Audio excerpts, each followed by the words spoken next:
So, if you do a bunch of affixes, or if you've seen a bunch of my videos, you'll notice that I don't usually talk about weapon affixes, which is a question mark. Now, I can do weapon affixes, but the simple ones are from episode 1 through 4.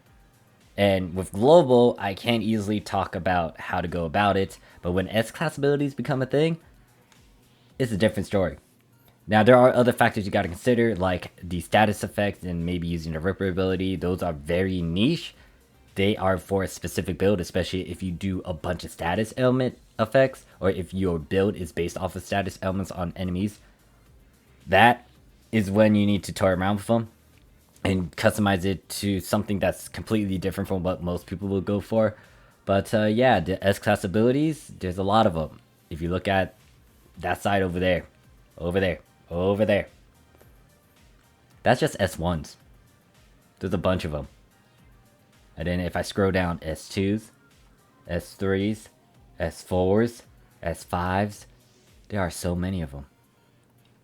Like, this is why I can't do weapon affixes as much, unless you give me something very specific, like PP reduction, or like damage and PP reduction, or a good combo of maybe the two, or maybe get lifesteal and PP reduction, or maybe a bunch of damage multipliers or crit damage.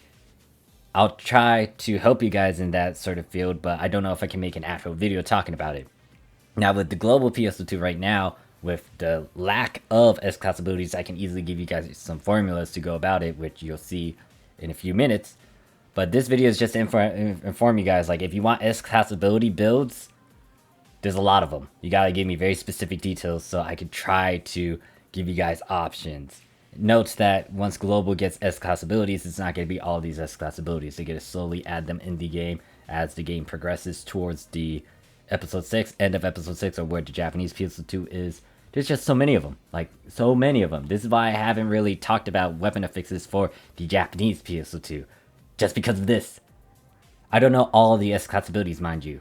Like, this was a new mechanic that they introduced in episode 5, and I was late to getting into this sort of function and stuff.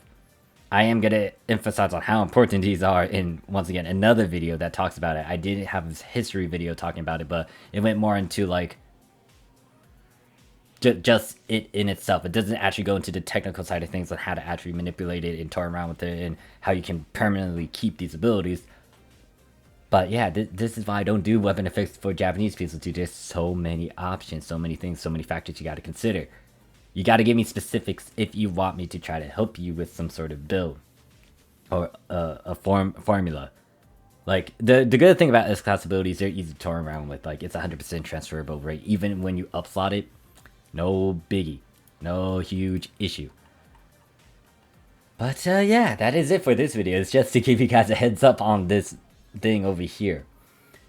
And once again, you can go for other builds as well, like using status effects in Ripper, but I'll save that for a different video. Thank you guys for watching. If you have any question, comment, concerns, leave it down below. If you want to join the Discord that I made, you can look in the description as well for the link to it. If it does not work, just, you know, comment on this video. I'll send you a personal link. Thank you guys for watching. I'll see you guys around. Peace.